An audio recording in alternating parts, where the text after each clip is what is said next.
আসসালামু আলাইকুম রহমতুল্লাহি ওবরাকাত। আজ আমি রয়েছি করবন্দ, আমাদের নিজেদের দাদা গ্রামে। দেখতে পাচ্ছেন গ্রামের দৃশ্যটা কতটুকু সুন্দর তা বলার বাইরে। আপনাদেরকে একটু ঘুরে দেখাচ্ছি।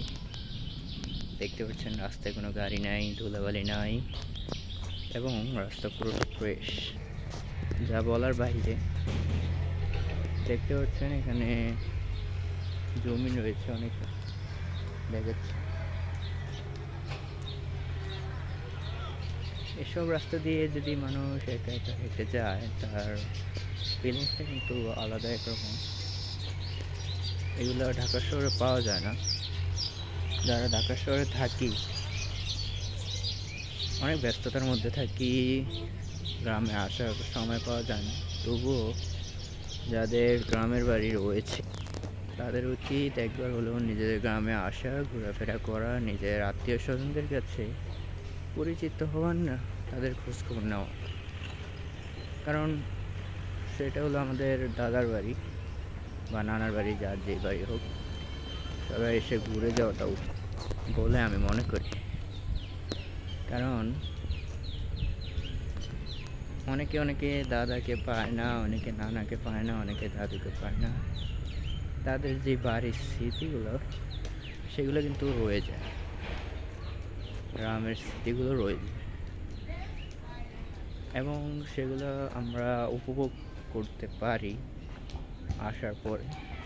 উচিত গ্রামে সবাইকে আসা, প্রত্যেক ঈদের পর একবার হলেও আসা এবং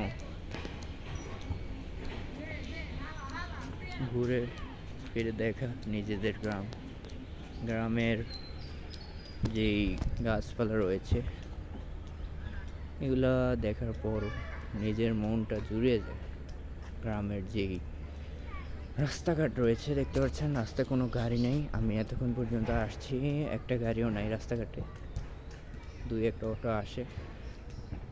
সেই কারণে আমাদের উচিত গ্রামে আসা, ঘোরাফেরা করা, গ্রামের যেই উপভোগগুলো রয়েছে তা নিজের কাছ থেকে নেওয়া।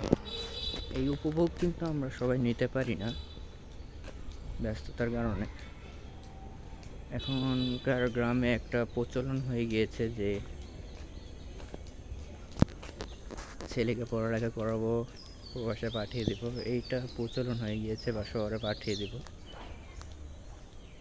সবাই যদি প্রবাসে যায়, সবাই যদি ঢাকা শহরে যায়, তাহলে গ্রামে থাকবে কে, তাই না? প্রশ্ন কিন্তু এটা। আল্লাহ তাআলা সবাইকে এক মেধা দিয়ে সৃষ্টি করেনি। যদি এক মেধা দিয়ে সবাইকে সৃষ্টি করতেন, তাহলে পৃথিবীতে ফসল করা বা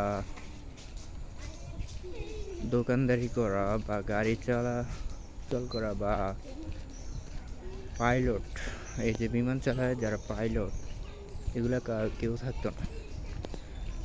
মানে কেউ কাউকে সহযোগী করতো না, সবাই নিজেদের টাকা নিয়ে চিন্তা ভাবনা করতো। সেই কারণে আল্লাহ তাআলা দুনিয়াতে কাউ সমান যোগ্যতা দিয়ে সৃষ্টি করেনি, এক একজনকে এক একভাবে সৃষ্টি করেছেন।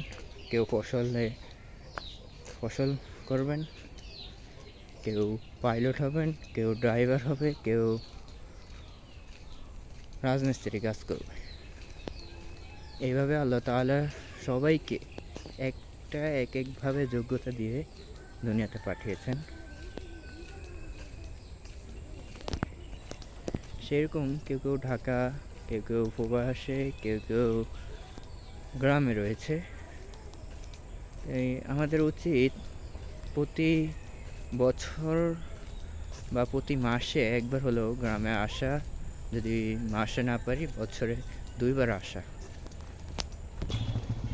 কারণ নিজের গ্রামের ভিউ, নিজের গ্রামের যেই স্মৃতিগুলো রয়েছে তা সহজে কোনো জায়গায় পাওয়া যায় না, বা আত্মীয় স্বজনদেরকে সবসময় পাওয়া যায় না। গ্রামে আসলে গ্রামের স্মৃতিগুলো মনে পড়ে, নিজের আত্মীয় স্বজনদের সাথে দেখা হয়। সেই কারণে আমি বলি, সবাই প্রতি বছর বা প্রতি মাসে একবার হলেও আসার চেষ্টা করবেন, কারণ নিজের দাদার বাড়ি বা নিজের বাপের বাড়ি, নিজের যাই হোক, তবে আসার চেষ্টা করবেন। নিজের স্মৃতি, নিজের গ্রামের স্মৃতিগুলো মনে রাখার চেষ্টা করবেন, কারণ সবার ভাগ্য একরকম না, সবার ভাগ্য ওইগুলো জোটে না সব জায়গায় যাওয়া। নিজের গ্রামে যাওয়া এটা সবার ভাগ্যে জোটে, সেই কারণে আসার চেষ্টা করবেন বা ঘোরাঘুরির চেষ্টা করবেন।